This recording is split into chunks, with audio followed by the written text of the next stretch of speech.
Welcome to মমানসন Mousumi Babun blog. মৌসুমি বাবুন ব্লগের পক্ষ থেকে সবাইকে ভালোবাসা জানিয়ে আজকে খুব একটা কষ্টদায়ক ব্লগ তোমাদের সামনে তুলে ধরলাম।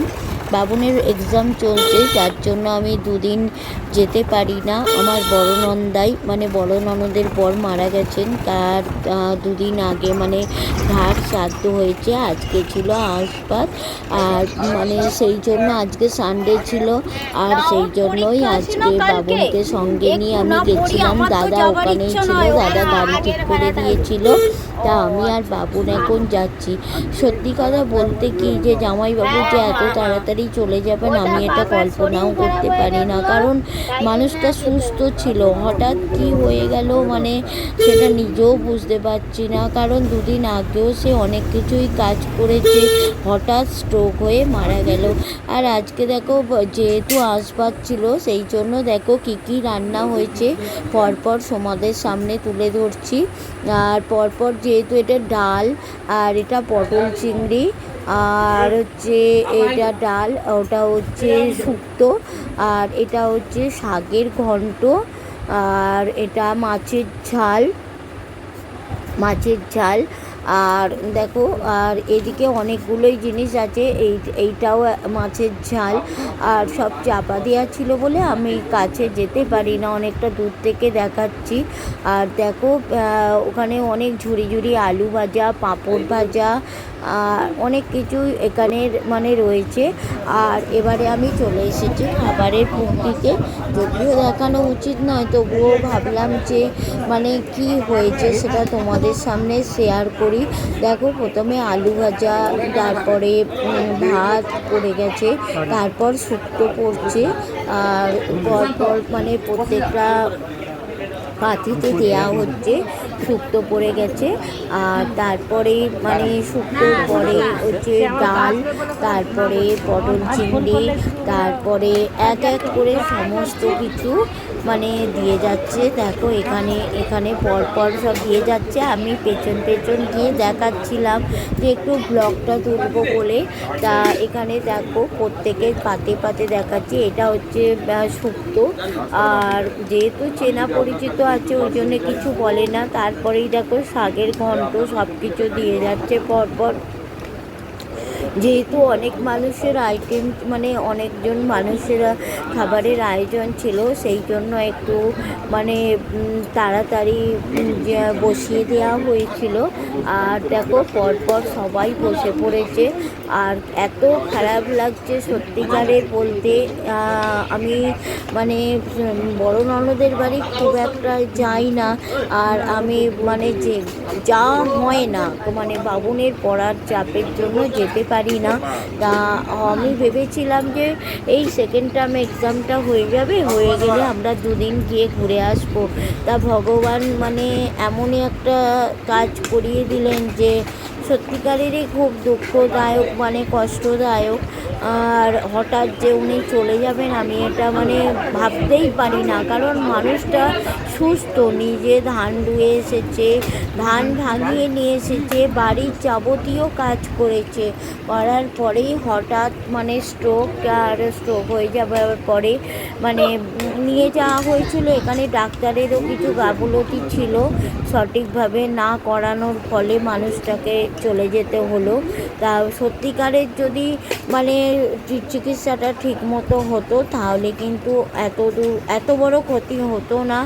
আর যেহেতু দেখো এখানে আমার বড় ননদ বসে আছে, ওনারও খুব বড় ননদের তো এমনিতেই খুবই শরীর খারাপ, তারপর এই যে জামাইবাবু হঠাৎ চলে গেলেন, এটা উনি কিছুতেই মেনে নিতে পারছে না, সব সময় কান্নাকাটি করছে।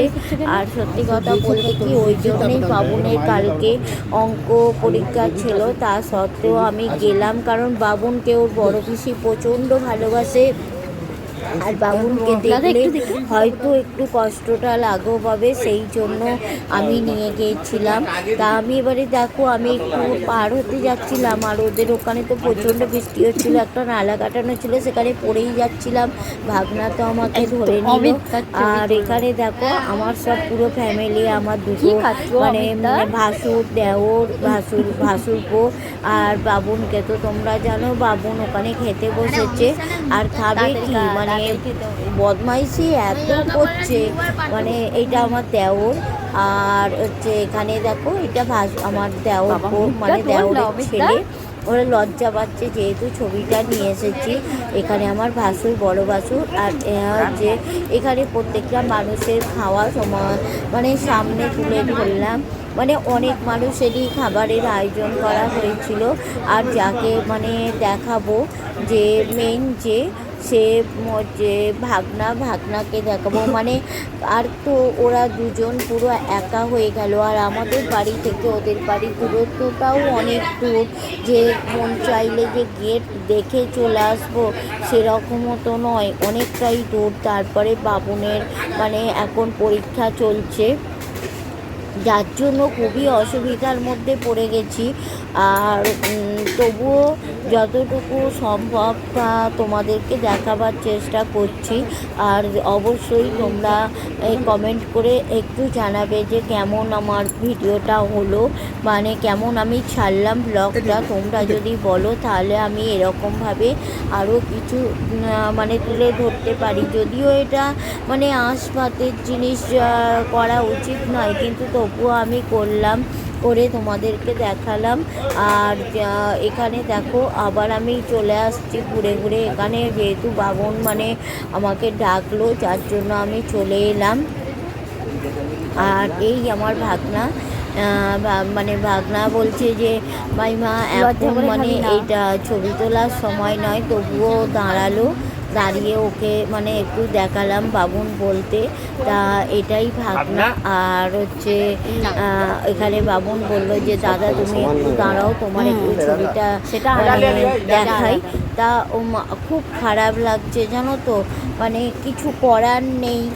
আর ওদেরও মানে সেরকম আর গার্জেন কেউ রইলো না। আর বড়দিরও শরীর খারাপ, মানে বড় ননদের শরীর খারাপ। তা যাই হোক আমি তোমাদের সামনে ব্লগটা তুলে ধরলাম। আর কেমন হলো তোমরা অবশ্যই কমেন্ট করে জানাবে। দেখো পরপর কিন্তু আমি ঘুরে ঘুরে তোমাদেরকে দেখাচ্ছি। আর যেহেতু এটা আমি রাত্রিরে মানে ছাড়বো, সেই জন্য সবাইকে কিন্তু আমি শুভরাত্রির বলেই মানে সমাপ্ত করব। তাই এখানে মানে কিছু কিছু ছক তোমাদেরকে তুলে মানে তার আগে দেখাচ্ছি। দেখো পরপর আমার কর্তামশাই একদম পুরো ব্যস্ত হয়ে আছে, ও গলা শুকিয়ে গেছে, এখন জল খাবে। তা যাই হোক এখান থেকেই আমি সমাপ্ত করলাম আমার ব্লগটাকে। আর বেশি দূর মানে করলাম না। তা আরেকটা কি খেতে বসে গেছে। তা ওরা যখন খেতে বসেছিল তখন আমি দূর থেকে করছিলাম, কারণ কারেন্টটা ফট করে চলে গেছিলো। জেনারেটারটা চালাতে যেতে এত মানে গরম হচ্ছিল যে আর আমি বাইরে বেরোলাম না, বারান্দা থেকে বসেই সবার ছবি তুলে ধরলাম। যাতে প্রত্যেকে কিন্তু খুব সুন্দরভাবে মানে পরিবেশন যেমন সুন্দরভাবে করা হয়েছে তেমনি সুন্দরভাবে প্রত্যেকে খেয়েছে। আর এই যে আমাদের শুধু ঘুরে বেড়াচ্ছে জল খাবি আগে ছিল পড়বে, তারপরে গিয়ে বলছে এটা কি পড়ার পরিবেশ, এখানে কি পড়তে পারবো এত লোকজনের মাঝখানে। আমি তো তোকে একবার বড় বড় ডায়লগ দিয়ে দিল, দিয়ে আর সমস্ত কিছু করে দিল। একেবারে বই নিয়ে গেল, বই ফেরত নিয়ে চলে এলো। ব্লগটাকে শেষ করলাম। শুভরাত্রি।